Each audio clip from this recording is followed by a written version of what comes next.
Yang nomor dua adalah dengan kondisi perkembangan zaman sekarang ini kan ilmu tasawuf itu juga akan bisa kita dapatkan dari media massa. Ya, kadang-kadang media massa itu sendiri nggak lengkap menguraikan terhadap tasawufnya sendiri, sehingga mendapatkan ilmu tasawufnya itu separuh-separuh. Hingga dengan kondisi seperti itu kadang-kadang dia malah mengakui bahwa dia lebih tasawuf dari yang lain. Ini mengingatkan kawan-kawan yang seperti itu gimana Pak Kiai, kira-kira begitu. Di media sosial ini juga masuk ke media sosial ya. Perhatikan, media sosial namanya juga media. Betul nggak? Media nggak cukup, namanya juga media. Kita harus menemukan sosoknya, menemukan orangnya, personalnya.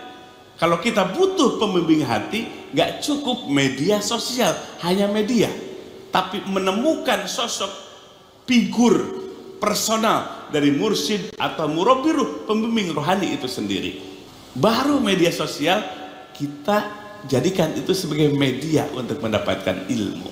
Nah, kalau sekarang ada komunitas ngaku ya ahli di bidang tasawuf, tapi ngerasa paling hebat, itu bertolak belakang dengan ilmu tasawuf. Orang bertasawuf itu semakin tinggi tasawufnya, semakin merasa bodoh, semakin merasa paling banyak dosa. Jadi kalau sekarang ada orang belajar ilmu tasawuf, kelompok tasawuf, tapi merasa dirinya paling suci, paling bersih, paling hebat tasawufnya, justru bertolak belakang dengan ilmu tasawuf sendiri. Ilmu itu namanya ujub, bangga diri tadi. Ilmu tasawuf membersihkan ujub. Kalau orang ngaku sebagai ahli tasawuf, komunitas tasawuf, tapi malah ujubnya subur di hatinya, takaburnya, sombongnya subur di hatinya, itu bertolak belakang dengan ilmu tasawuf itu sendiri. Orang semakin tinggi ilmu tasawufnya, semakin bersih dari penyakit hati, bersih dari kesombongan, bersih dari ujub bangga diri, bersih dari ria, bersih dari iri dengki kepada nikmat yang Allah berikan kepada orang lain, bersih dari permusuhan. Semakin bertasawuf itu semakin menghormati orang lain, dan dia merasa dirinya orang yang paling banyak dosa, orang yang paling banyak kezaliman dan kemaksiatan, orang yang merasa paling bodoh. Itu bertasawuf. Makanya kalau hari ini Bapak Ibu sekalian di media sosial, masalah hukum musik misalnya, ramai apa enggak? Dituding sebagai ustadz subhat lah. Yang ini ngaku mengklaim ustadz sunnah lah. Kok jadi ada ustadz sunnah sama ustadz subhat?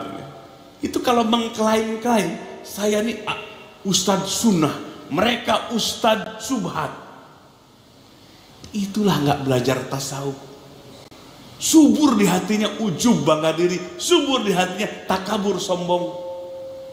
Orang yang belajar tasawuf itu dia sibuk dengan membersihkan penyakit hatinya, dia sibuk dengan ngurus aib-aibnya, dia sibuk dengan membersihkan hatinya, bertobat kepada Allah, bukan sibuk mencari kesalahan orang lain, bukan mengklaim dirinya orang yang paling hebat, orang yang paling suci di hadapan Allah. Nah, ini keliruan dalam mempelajari ilmu tasawuf. Maka kuncinya carilah figurnya, personalnya, ulama sufi, mursyid atau murabbi ruh, sang pembimbing ruhani.